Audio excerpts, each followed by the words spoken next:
ఈరోజు బాబు షూరిటీ మోసం గ్యారెంటీ అనే దాని గురించి అందరు కూడా చెప్పడం జరిగింది. చంద్రబాబు నాయుడు సూపర్ 6 అనేది చెప్తున్నాడు, కానీ సూపర్ 6 కాదు, 143 హామీలు ఇచ్చి అన్నీ ఎగరగొట్టాడు. విచిత్రం ఏమంటే మామూలుగా మనకు పాతకాలంలో సామెత అంటారు, పావుల పనికి రూపాయి పావుల ఖర్చు పెడుతుంటారని. పాతకాలంలో సామెత. ఇప్పుడు చంద్రబాబు నాయుడు అదే చేస్తున్నారు. 4,000 పెన్షన్ ఇవ్వడానికి ప్రతి నెల ఏదో ఒక గ్రామానికి పోతాడు.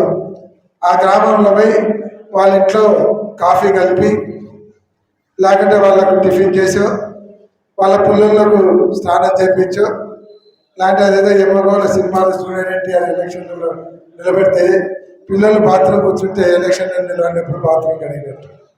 ఇటువంటి కార్యక్రమాలు చంద్రబాబు నాయుడు 4,000 పెన్షన్కి 4 కోట్లు ఖర్చు పెడుతున్నాడు. మొదటిసారి పోవడం అంటే ఓకే. ప్రతి నెల ముఖ్యమంత్రి పోయి 4,000 పెన్షన్ పోయి 4 కోట్లు పెన్షన్ ఇచ్చే ముఖ్యమంత్రి భారతదేశంలో ఎవరన్నారంటే చంద్రబాబు నాయుడు అక్కడే. అంటే పబ్లిసిటీ పిచ్చి ఇదంతా.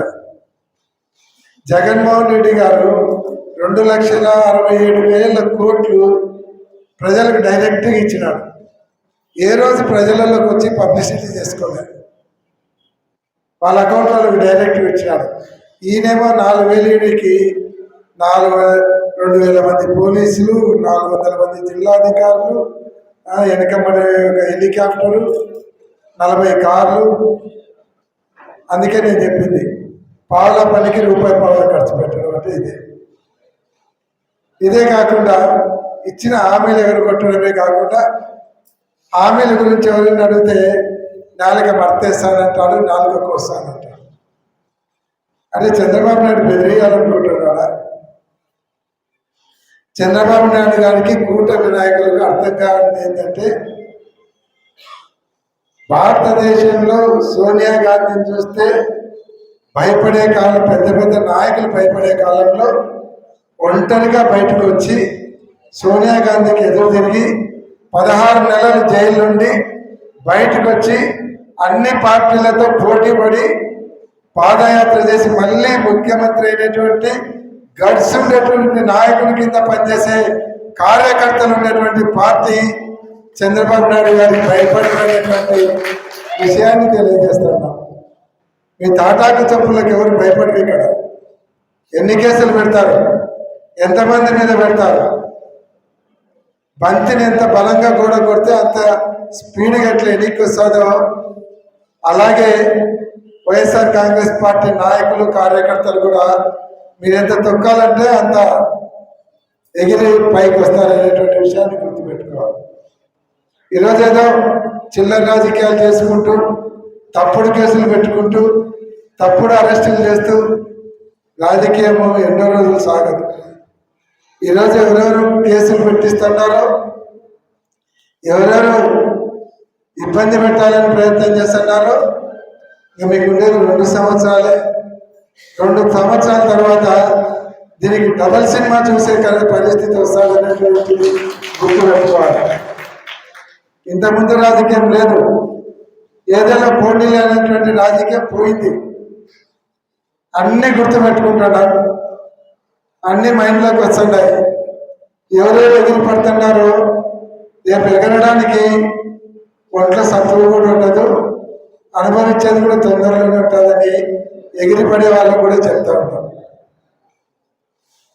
ఈరోజు కార్యకర్తలను ఎట్లా కాపాడుకోవాలో మాకు తెలుసు.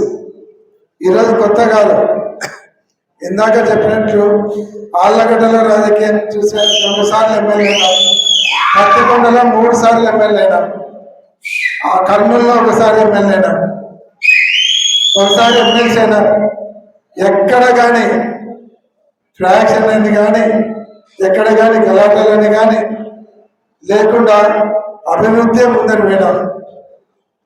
ఈరోజు పత్తికొండ పోతే ఈరోజు కూడా వాళ్ళు అడుగుతున్నారు, మీరున్నప్పుడే అభివృద్ధి జరిగింది, మళ్ళీ మీరు మాకు ఎమ్మెల్యేగా రండి అని. అంటే అక్కడ అంత అభివృద్ధి చేసి వాళ్ళల్లో ఒక పేరు సంపాదించిన.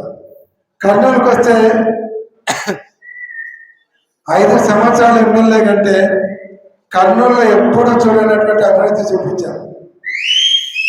రోడ్లు అయితేనేమి, డ్రైనేజీలు అయితేనేమి, కళ్యాణ మండపాలు అయితేనేమి, తర్వాత మసీదులకు ఈద్గాలకు గవర్నమెంట్ ఫండ్స్ తీసుకొని వచ్చేది అయితేనేమి, బ్రిడ్జీలు అయితేనేమి, జోరాపురం బ్రిడ్జి కావచ్చు, ఆనంద్ ట్యాక్స్ గారి దగ్గర బ్రిడ్జి కావచ్చు, రైల్వే స్టేషన్ రోడ్డు వెడల్పు చేయడం కావచ్చు, కేసీ కెనాల్ మీద 3 బ్రిడ్జిలు నిర్మించిన, జోరాపురం నుంచి నంద్యాల చెక్ పోస్ట్కి ఒక కొత్త రోడ్డు వేసిన, ఇట్లా ఇన్ని అభివృద్ధి కార్యక్రమాలు చేశాను తప్ప ఎక్కడ ఒక రూపాయి లంచం తీసుకున్నట్టు కానీ, ఎవరి దగ్గర ఇప్పించుకున్నట్టు కానీ, ఉద్యోగాలు కానీ, ట్రాన్స్ఫర్లు కానీ, లేకపోతే ఎక్కడైనా కమిషన్లు తీసుకున్నట్టు తెలుగుదేశం వాళ్ళకే చెప్తున్నారు.